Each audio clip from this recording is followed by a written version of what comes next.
आज हम बात करेंगे सिरोसिस लिवर डिजीज़ जो है। यह nutrition management in health and diseases जो BSc home science second year के ग्रुप 2 का पार्ट पेपर 1 का यूनिट 4 है डिजीज़ेस से संबंधित। तो उसमें से हम लिवर डिजीज़ सिरोसिस की बात करेंगे। हम सभी लिवर के बारे में जानते हैं कि हमारे जो आमाशयिक गुहा है उसमें दाहिनी तरफ ऊपर की तरफ यह लाल भूरे रंग की बड़ी सी ग्रंथि होती है, लगभग 1.5 से 2 किलो की। यह ह्यूमन बॉडी की बिगेस्ट बायोकेमिकल लेबोरेटरी होती है और इसका फंक्शनल रिलेशन स्प्लीन के साथ होता है, इसका फंक्शनल रिलेशन गॉल ब्लैडर के साथ तथा हमारे पैनक्रियास के साथ होता है और हमारी आंतों के साथ होता है। यदि हम इन समरी देखें तो फंक्शन लिवर के बहुत सारे होते हैं। पहला है हेमियोस्टैसिस, यानी शरीर के आंतरिक वातावरण का नियमितीकरण करना। सिंथेसिस या निर्माण, यकृत के द्वारा प्रोटीन, फैट, कार्बोहाइड्रेट के बहुत सारे प्रकार बनाए जाने के अतिरिक्त यह विशेष प्रकार के अमीनो एसिड्स का सिंथेसिस करता है, इम्यूनोग्लोबुलिन्स का सिंथेसिस करता है और ये बहुत सारे बॉडी के मेटाबॉलिक बाय प्रोडक्ट्स का, अमोनिया का सिंथेसिस करता है।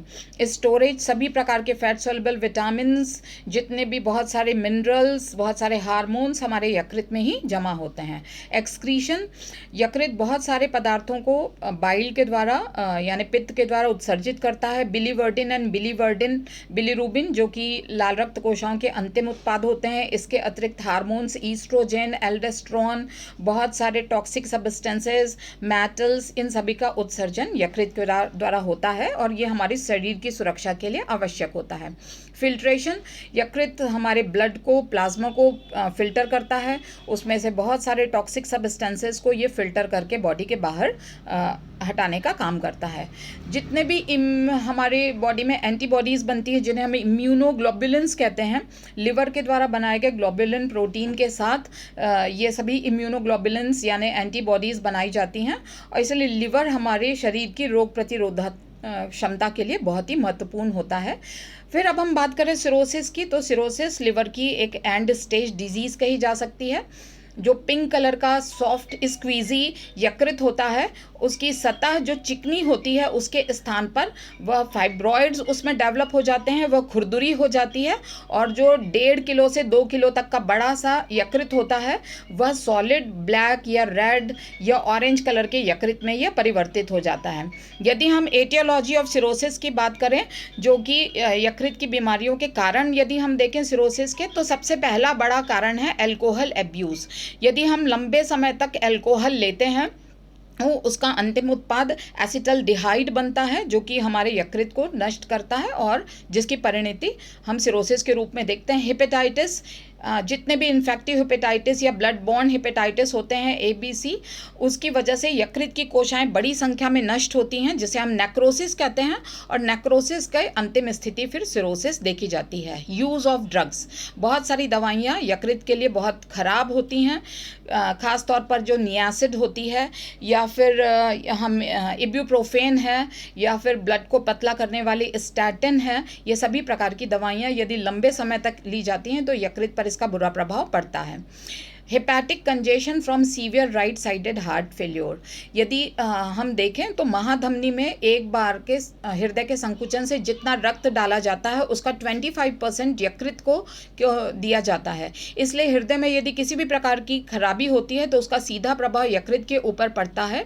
और right side of the heart है, it deals with the venous circulation और हमारे यकृत को 60% ब्लड वेनस सर्कुलेशन से यानी कि पोर्टल वेन से मिलता है। इसलिए यदि right side of the heart में किसी भी प्रकार का प्रॉब्लम हो तो उससे यकृत में खराबी देखी जाती है और सिरोसिस डेवलप होता है। कंस्ट्रक्टिव पेरिकार्डाइटिस, किसी भी वजह से, चाहे बैक्टीरियल इन्फेक्शन की वजह से या और भी कई कारणों की वजह से, मेडिसिन के प्रभाव के कारण जो हार्ट का पेरिकार्डियम है वो काफ़ी ज़्यादा मोटा हो जाता है और उससे कंस्ट्रक्टिव पेरिकार्डाइटिस कहते हैं, जिससे हृदय की खराबी और अंत में यकृत की खराबी देखी जाती है। वल्वर डिजीजेस, हार्ट के वॉल्व्स यदि खराब हों इन्फेक्शन की वजह से या फिर जन्मजात, तो उससे जो होने वाला सिरोसिस डेवलप होता है। विल्सन्स डिजीज़, ये थोड़ी रेयर डिजीज़ है लेकिन अब प्रदूषण की वजह से ये भी काफ़ी कॉमन हो रही है, जिसमें यकृत में बहुत अधिक मात्रा में कॉपर यानी कि जो तांबा है उसका जमाव देखा जाता है जिसके कारण सिरोसिस डेवलप हो जाता है। इनफिल्ट्रेटिव डिजीज़, यकृत में ऐसे अलग प्रकार के या एबनॉर्मल पदार्थों का जमाव देखा जाता है जिसकी परिणति सिरोसिस के रूप में होती है। एमाइलॉइडोसिस, अमाइलॉइड प्रोटीन बहुत अधिक मात्रा में यकृत में जमा हो जाता है। ग्लाइकोजन स्टोरेज डिजीज़, ग्लाइकोजन को बनाने वाले या ग्लाइकोजन को तोड़ने वाले एंजाइम्स की कमी हो जाती है या फिर अनुपस्थित हो जाते हैं ये, जिससे ग्लाइकोजन या तो बन नहीं पाता। ग्लाइकोजन बहुत ज़रूरी है हमारे यकृत को हेल्दी रखने के लिए। 300 to 400 ग्राम्स ग्लाइकोजन यदि यकृत में जमा रहे तो हमारा उतना ही यकृत हेल्दी रहता है।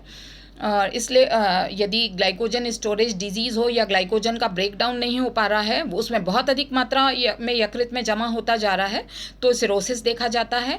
हीमोक्रोमेटोमोसिस, ये भी अब देखी जा रही है प्रदूषण की वजह से बहुत अधिक मात्रा में यकृत में लौह तत्वों का जमाव देखा जाता है, जिसके कारण सिरोसिस होता है।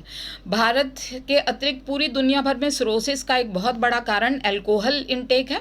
तो जैसा कि आप देख पा रहे हैं, हेल्दी लिवर पिंक कलर का रहता है, परंतु जब हम लगातार अल्कोहल का इंटेक करते हैं तो अल्कोहलिक हेपेटाइटिस हो जाता है, जिसकी वजह से हेपेटिक फाइब्रोसिस, यानी कि जो पिंक कलर की बेंजीन रिंग जैसी सॉफ्ट यकृत की कोशिकाएं होती हैं, उनमें वो सफ़ेद तंतुमय ऊतक उनके स्थान पर आ जाते हैं, जिसे हम हेपेटिक फाइब्रोसिस कहते हैं, और जिसके अंत में हृदय जो हमारा यकृत है उसमें सिरोसिस डेवलप हो जाता है। यदि हम बात करें सिरोसिस के टाइप्स की, तो कई प्रकार के होते हैं। लैनेक्स या अल्कोहलिक सिरोसिस, जिसके बारे में अभी हमने देखा। पोस्ट नेक्रोटिक सिरोसिस, जो कि वायरल हेपेटाइटिस या ड्रग्स के कारण देखा जाता है। और बाइलरी सिरोसिस, ये यदि हमारी मुख्य पित्त वाहिनी में किसी प्रकार का अवरोध हो या फिर यकृत के अंदर जो हमारी छोटी छोटी बाइल कैपिलरीज हैं उनमें किसी प्रकार का अवरोध हो, तो बाइल का बनना और बाइल का एक्सपल्शन यानी बाहर निकलना नहीं हो पाता, जिसे कोलिस्टैसिस कहते हैं, उसके कारण भी सिरोसिस डेवलप हो जाता है, जिसे बाइलरी सिरोसिस कहते हैं। कार्डियक सिरोसिस, हम अभी कई बार देख चुके हैं कि हमारे हृदय में किसी भी प्रकार की गड़बड़ी होने की वजह से उसका बुरा प्रभाव हमारे यकृत पर पड़ता है, जिसे हम कार्डियक सिरोसिस कहते हैं। तो यदि हम देखेंगे, यदि यकृत की ऊपरी सतह पर बड़े बड़े प्रकार के नोड्यूल्स दिखाई दे रहे हैं, आप देख रहे हैं बड़े बड़े गठाने हैं, इसे मैक्रोनोड्यूलर सिरोसिस कहते हैं, जो कि प्रायः अल्कोहल इंटेक के कारण होती है। माइक्रोनोड्यूलर, आप देखिए सतह पर छोटी छोटी गठाने दिखाई दे रही हैं, इसे माइक्रोनोड्यूलर सिरोसिस कहते हैं, जो कि दवाइयों के कारण होता है या फिर किसी भी प्रकार के टॉक्सिक सब्सटेंसेस के कारण होता है। Nutmeg liver cardiac cirrhosis, nutmeg का मतलब होता है जायफल, उसकी ऊपरी सतह जैसे छोटे छोटे गाढ़े कत्थई रंग के नोड्यूल्स यकृत की सतह पर बन जाते हैं, जो कि हृदय की बीमारी की वजह से होने वाले सिरोसिस की कारण होते हैं। यदि हम लक्षणों की बात करें तो बहुत ज़्यादा थकान लगती है और बहुत लंबे समय तक ब्लीडिंग होने लगती है। ऑल्दो पेशेंट को हीमोफीलिया नहीं होता है, लेकिन उसमें ब्लीडिंग डिसऑर्डर्स देखे जाते हैं। उसका रक्त सामान्यतः नहीं जम पाता, क्योंकि रक्त को जमाने के लिए जो प्रोटीन्स चाहिए, जैसे प्रोथ्रोम्बिन है, फाइब्रिनोजेन है, सब यकृत के द्वारा बनाए जाते हैं। और यदि यकृत बीमार है तो ए प्रोथ्रोम्बिनीमिया, ए फाइब्रोजिनेमिया, यानी इन दोनों प्रोटीन की कमी हो जाती है। कैल्शियम की भी थोड़ी कमी हो जाती है और साथ में विटामिन के की कमी हो जाती है, तो ब्लीडिंग डिसऑर्डर्स देखे जाते हैं। पेशेंट को भूख नहीं लगती, उसको वॉमिटिंग सेंसेशन यानी नौशिया, उबकाई आती है। और चूंकि हमारे रक्त के आस्मिक दबाव को नियंत्रित करने वाला एल्ब्यूमिन प्रोटीन यकृत के द्वारा बनाया जाता है, यकृत बीमार है तो उस प्रोटीन की कमी हो जाती है, जिससे पानी हमारे रक्त में जमा होने लगता है, जिससे पैरों में सूजन दिखाई देने लगती है, जो आगे और हाथों से और ऊपर की तरफ बढ़ती, जिसे ईडिमा कहते हैं। व्यक्ति का बहुत ज़्यादा भार कम होने लगता है, क्योंकि चयापचय ठीक से नहीं चलता। त्वचा में खुजलाहट होती, खासतौर पर रात के समय, क्योंकि पित्त के माध्यम से उत्सर्जित होने वाले बिलीरुबिन एंड बिलीवर्डिन जैसे जो वर्णक हैं वो उत्सर्जित नहीं हो पाते, त्वचा के नीचे जमा होने लगते हैं, जिससे पीलिया तो देखा ही जाता है। हमारे आँखों के सफ़ेद भाग, जिसे स्क्लेरा कहते हैं, त्वचा जो हमारी पीली रंग की हो जाती है और उसमें ईचिंग होने लगती है। मैलेज या बेचैनी रहती पेशेंट को बहुत ज़्यादा। स्पाइडर एंजियोमेटा, जब यकृत के ठोस सिरोसिस में के दौरान यकृत के ठोस हो जाने की वजह से रक्त अब यकृत के अंदर नहीं जा पाता, तो वह रक्त हमारे रक्त वाहिनियों में ही रह जाता है, जिससे रक्त वाहिनियाँ धीरे धीरे प्रसारित होने लग जाती हैं और कड़ी हो जाती हैं। खास तौर पर हाथों में जो रक्त वाहिनियाँ हैं वो मकड़ी के जाले जैसी उभरी हुई और कड़ी दिखाई देने लगती हैं, जिसे स्पाइडर एंजियोमेटा कहते हैं। खास तौर पर हाथों में यह प्रभाव देखा जाता है, परंतु कभी कभी शरीर के अन्य भागों में भी यह प्रभाव डेवलप हो जाता है।